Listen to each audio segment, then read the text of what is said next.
Welcome back, everybody, to your daily update on the state of the Malazan Empire. And today we're gonna start hunting some bones because this is where we start talking about the Bone Hunters. I'm 2 chapters in, plus the prologue, and I think we got enough to talk about today. So let's get right into it after a short update on the scarf. Yeah, it's this long at this point. I guess I can wrap it around my neck at this point, but not really well. So we'll see when we'll be tomorrow because I don't know. I spent most of the time today organizing a vinyl release for a doom band from Chile, among other things, and one from the US. Anyway, apart from doom metal, let's talk about other dark and doomy, gloomy things. Cheers.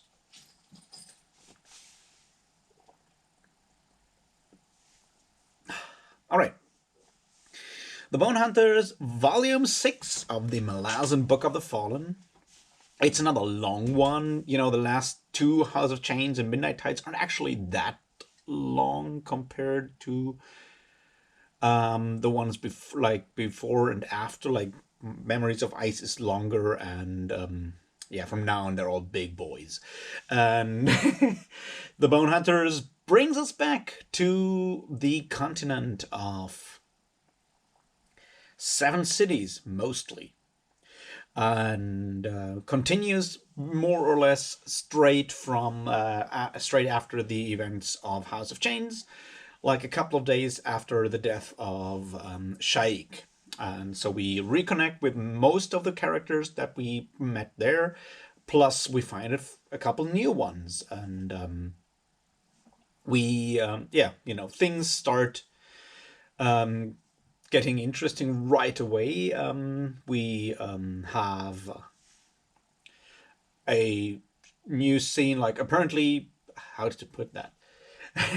So we, in like the first 2 chapters, we basically touch base with everyone still left on 7 cities after House of Chains, and most of that is just like reconnecting with these people. We have a bit of Cutter and Silara and Phyllis in younger, which is and Heboric, obviously.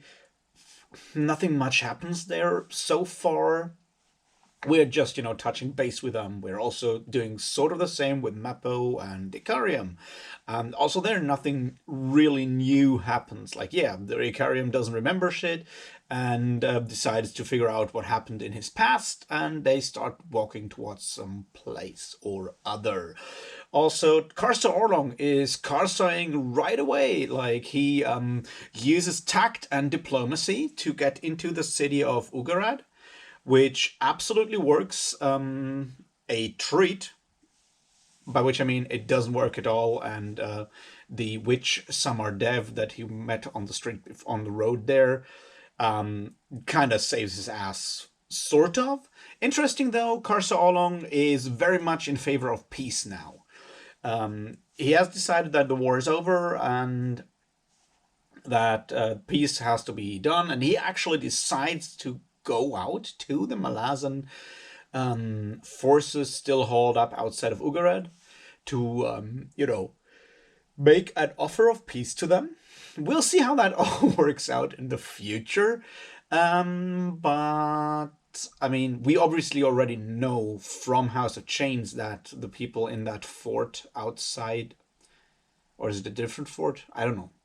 Well, we don't know yet, but peace offerings from Karsa Orlong might be something worthwhile seeing. So yeah, we also join up with the army again. The army is doing army things. Everyone is unhappy because they didn't actually have a victory that they did anything for, so they all still feel super useless and grumpy and start throwing knives at each other, stuff like that. But we're kind of back with Fiddler's squad there. We also have a short meeting between Fiddler and Quickben and Kalam and Tashran and two other people that are Tashran's bodyguards. One of them a Seti and the other one called Kiska.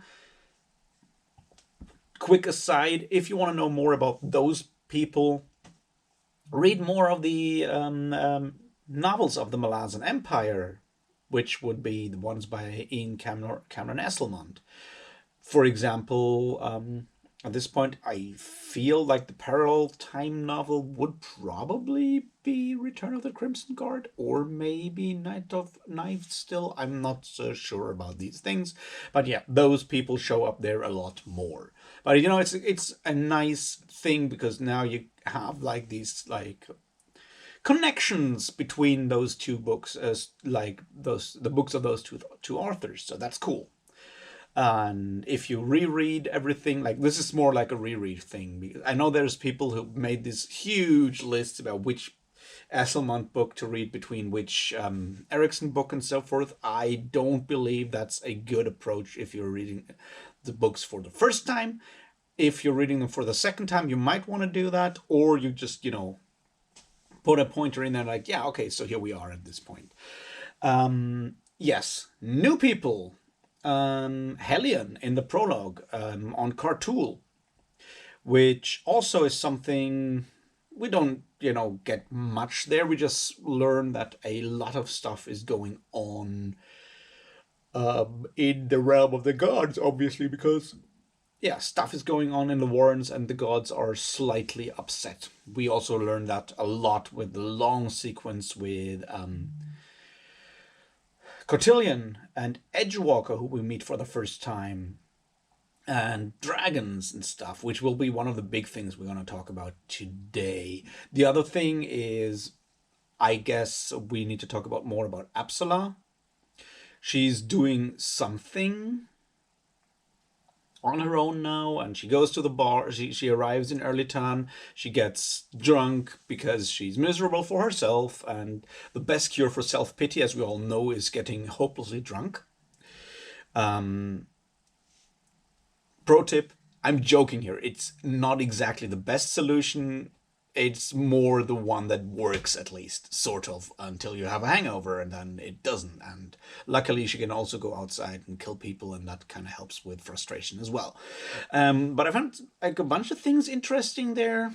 One of them is the way Stephen Erickson describes the casual sexual harassment that women have to face in places like bars. In a way, like, I mean, this is something that happens in the real world just as much as in the Malazan world. It's just like the way it's casually mentioned and described is, you know, it's one of those small things where which you don't really think about that much, I guess, when you're reading it for the first time. But it's something that gives like the Malazan stuff this more like realistic feel to it. This more authentic feel, especially in the negative parts, the sad part of like how fucked up humanity still is.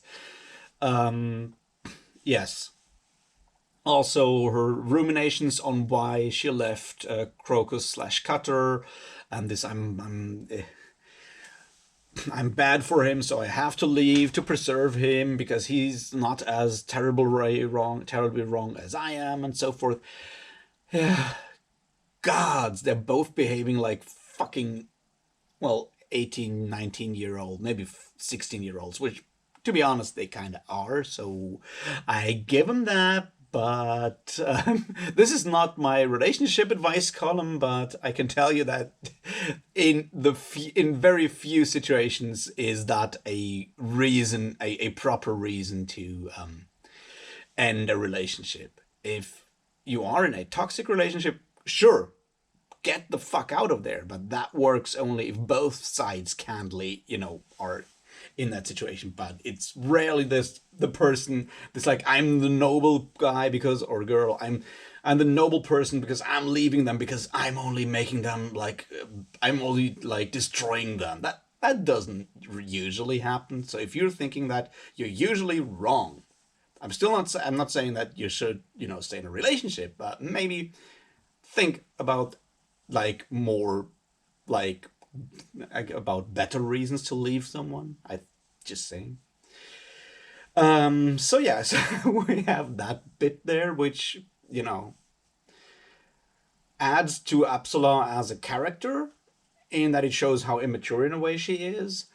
Um, well, kind of made me angry for a moment there.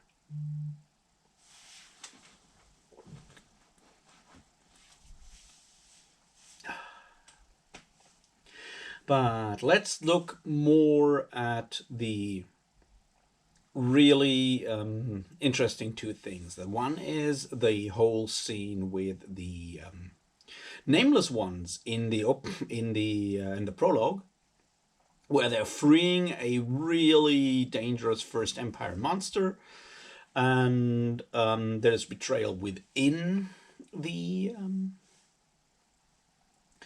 cult of the nameless ones, obviously. Um, and we already see that the nameless ones are getting more active again. Apparently, we learn a lot more about the nameless ones right now. We already kind of knew that they were servants of the Azath, and there's definitely a talk to be had about the Azath. I feel some of that's going to come out in Sarge's video collab that is going to drop relatively soon, hopefully.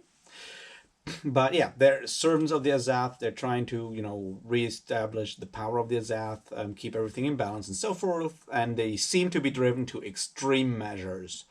Whether that's a good thing or not remains to be seen. Usually, if you're driven to extreme measures, you fuck up, and then things get only worse, which is a thing. Yeah, we'll see exactly what those extreme, like not what those extreme measures were, but what their plan actually is, or at least what Sister Spite's plan is. And we now know that Sister Spite is also a soul taken dragon.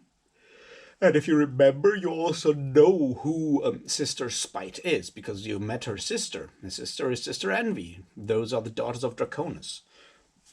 So there's some interesting things going on there. If people like that can just join the nameless ones, that's gonna, apparently it's not so, like, they're not that rare. Like, I don't know if they have like an office somewhere where it's like, nameless ones, join here, leave your passport at the door. I don't know how that works, but apparently she plays a double game there. Why is still to be seen. The big one, however, is definitely the long bit about Cotillion with Edgewalker and the dragons. Because, before that, to see Israel Pust and Shadow Throne in one room is a lot of fun, because holy shit, two crazy people getting on each other's nerves is funny in a way. But after that, we get the whole discussion with Cotillion and the dragons. And we learn a lot of stuff about the world there, right? These interesting situations that apparently elder gods were there all along. So the difference between elder gods and the newer gods is that their relationship, in a way, to their worshippers and to their to like mortal beings is a completely different one, because they are more like elemental forces. So they are there regardless whether there are people worshipping them or not, which kind of makes begs the question, what about the whole situation with Krull being not like having to return because someone spilled blood on his altar? Does this just mean that this gives him the power to become a person, to personify himself again? And before that, he was just that weird magical, like the idea of magical power and the blood of Krull. We have already spoken. No, we have not spoken about it, but I don't really feel what to say about that. But yeah, we learn about this important question there. We also learn about the connection between dragons and their aspects, and how they are, in a way, connected to magic. Like that they are. We were already heard about the fact that they were aspected back in House of Chains, I feel. Yeah, it must have been in House of Chains, when they meet the Ototerral dragon, when Pearl and Lostara Yield walk past the Ototerral dragon there. Pearl, like, let's slip, the dragons are aspected. We learn about that there, but now we hear even more about that they're aspected to warrens, and they were actually important, necessary in the creation of the Wardens and the whole magical aspects of the world, because they were helping Korab with that. So different dragons are connected to different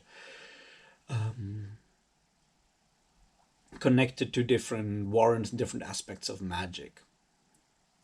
Now, that is a very interesting, concept of world building in general, and the roundabout way that the Cotillion uses to figure out how, like, to learn more about the crippled god, to figure out if he is an elder god and thus a force of nature, an elemental force, or if he is someone that can be killed. Will that be important? Probably. Um, that just is, well, like, interesting to see how he does that in that conversation. Also, the conversation between Edgewalker and Cotillion is an interesting one because of the very dry humor that the skeleton kind of Edgewalker has. Obviously, Edgewalker seems to be a force of nature. What kind of force of nature? I don't know. Because we don't know anything about Edgewalker, but he's cool because he's a walking, talking skeleton, which, I said before that I like those because I like Terry Pratchett. So yeah.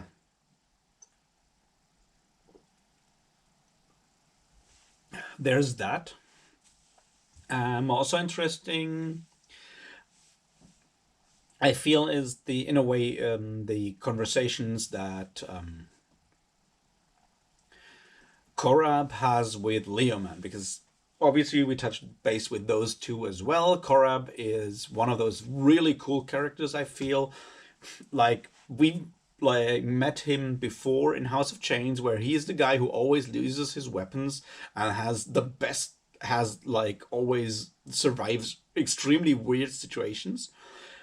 He's a very, very much a true believer, able to bend reality in a way, or bend the evidence and interpret the evidence of his surrounding world in a way to fit his faith and his worldview, which I find an interesting thing because Korab is not exactly a, like, your religious fanatic in a way, but he's a true believer and an honest person. I don't want to call him a good guy because good guys are, like, it's difficult to say that, but he seems to be an honest, true believing person, and, well, maybe a bit naive. Also, we should probably talk about his dietary preferences. They are a bit weird. Um, like, it's kind of sad to see him talking with Leoman and with his, like, honest, like, zealous belief in and loyalty towards Leoman, and we already know that Leoman is anything but a true believer. We don't know what those two are cooking up or what Leoman is cooking up, and Korab is following blindly into that. But yes, overall, the openings of House of oh, not House of Chains, of the Bone Hunters are very much about reconnecting and setting up the next big part in a way, because in a lot of ways, House of Chains ended a lot of things. I said it, like, a lot of circles had closed there when everyone, like, returned to Raraku and all these things. So a lot of circles were closed, a lot of links were closed. And the obvious question is how to continue with that now. So we pick up all these pieces, and it feels like a new greater thing is about to start, but it cannot really, because it's still, everyone is still dragging behind themselves all these events, all these things that happened before and did not really resolve. The feeling of like this pressure that can be there if you're, like, expecting resolve of an issue and it just doesn't happen, that hangs over, like, a large part of this, like, these opening chapters. They're not as super grim, brutal, and whatnot as some of, like, the endings of both Midnight Tides or before that House of Chains were. But there is this, like, itch that everything is still not like things have not really resolved, and the lack of resolve is an important thing there.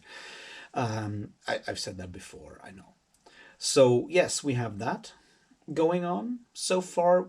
Well, as I said, so far there's not that much like new action going on there. We have, a lot of things being slightly mentioned. One question did I had like one question that I was wondering is like, so there's a bunch of Talani mass showing up outside this village where we have this huge blacksmith who has the same name, same last name as our good friend Kalam. So there's that. Um, but yeah, we don't know who those Talani mass are, and I'm a bit worried about the fact that there's only 5 of them. But yeah, we'll see how that goes. In general, I feel like another thing that happens so far, like showed this far, is like we're getting deeper into the magical aspects of the world. There's a lot more going on in warrens. People easily working with warrens, like Absolars using warrens. We have this long sequence in the Shadow Realm, and that's like an interesting thing because like when you look at the first couple of books, warrens were there, and you have these mages, and we know that you can travel through warrens and stuff like that. That's already there, but it feels like this time round the warrens have come closer, like we are switching between different worlds, between different planes, by which I mean warrens, in like much easier right now. It just happens more casually in a way. So I feel that is like an interesting thing to look at when you look on the overall like way the structure of how these novels connect and how the world is slowly expanded from even this like super big bang in like opening in Gardens of the Moon, but Erickson still manages to expand the world further with the things going on there and integrating these aspects like warrens and stuff like that ever more closely with the rest, like with our plane of the human plane of existence within the Malazan world. There's definitely that. What else did I want to talk about today?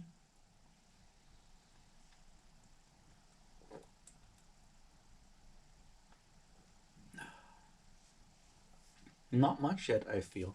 As I said, there's not that much like new, deep, like things that make me think a lot of like deeper, pseudo deep thoughts. I don't know.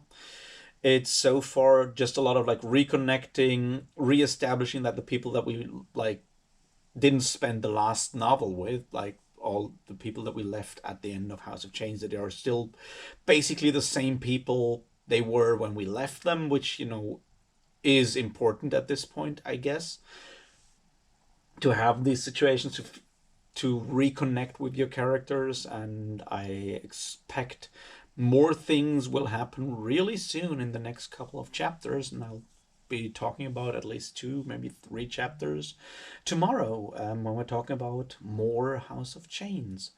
Until then, have a great Monday evening, and I'll talk to you tomorrow. Until then, cheers.